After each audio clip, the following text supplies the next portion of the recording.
বিশ্বনবী বলেন, মান ক্বারাআ আয়াতাল কুরসি দুবুরা কুল্লি সালাতিন মাকতুবাতিন লাম ইয়ামনাহু মিন দুখুলিল জান্নাতি ইল্লাল মাউত।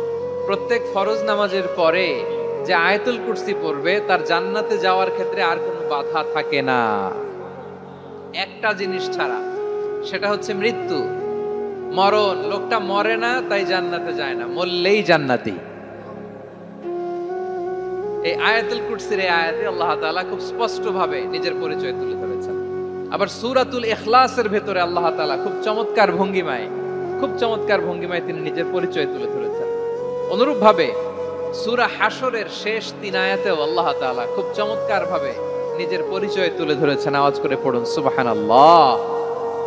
আমরা সূরা হাশরের শেষ 3 আয়াতের তাফসীর আজকে আমরা শুনব। আসুন আমরা আমাদের রবকে চিনে নেই। আজকের আলোচনার টপিক হচ্ছে আসুন আমাদের রবকে চিনি।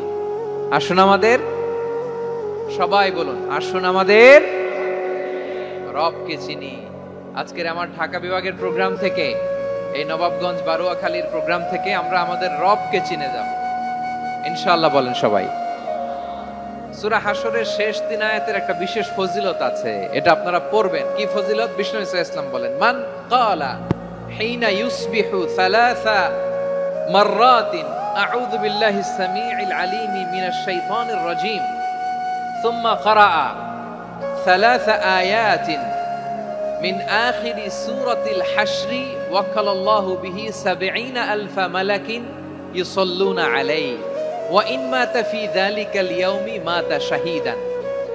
বিশ্বনবী মুহাম্মদুর রাসূলুল্লাহ সাল্লাল্লাহু আলাইহি ওয়াসাল্লাম ইরশাদ করেন, যে ব্যক্তি সকাল বেলা 3 বার তেলাওয়াত করবে আউযু বিল্লাহিস সামিউল আলিম মিনাশ শাইতানির রাজীম, এরপরে সূরা হাশরের শেষ 3টি আয়াত তেলাওয়াত করবে, রব্বুল আলামিন ওই ব্যক্তির জন্য ৭০,০০০ ফেরেশতা নিয়োগ দিবেন যারা সারা দিন ওই লোকের জন্য মাগফিরাতের দোয়া করবে।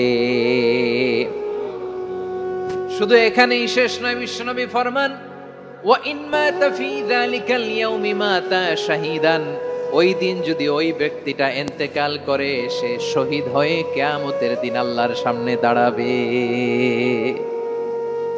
সকালবেলা যদি পড়েন 3 বার আউযু বিল্লাহিস সামিউল আলিম মিনাশ শাইতানির রাজীম 3 বার পড়ে সূরা হাশরের শেষ 3 আয়াত যদি তেলাওয়াত করেন, তাহলে আপনার জন্য আল্লাহ তাআলা ৭০,০০০ ফেরেশতা নিয়োগ করবে। সারা দিন তারা আপনার জন্য মাগফিরাতের দোয়া করবে, আর ওই দিন ইন্তেকাল করলে আল্লাহ তাআলা শহীদ হিসেবে আপনাকে কিয়ামতের দিন দাঁড় করাবে। সুবহানাল্লাহ। এত আস্তে। আবার সন্ধ্যাবেলায় যদি পড়েন, সারা রাতের জন্য ৭০,০০০ ফেরেশতা মাগফিরাতের দোয়া করবে। ওই রাতে মারা গেলে শাহাদাতের মৃত্যু নসিব হয়ে যাবে। এজন্য এই দোয়াটা পড়ার দরকার আছে না নাই?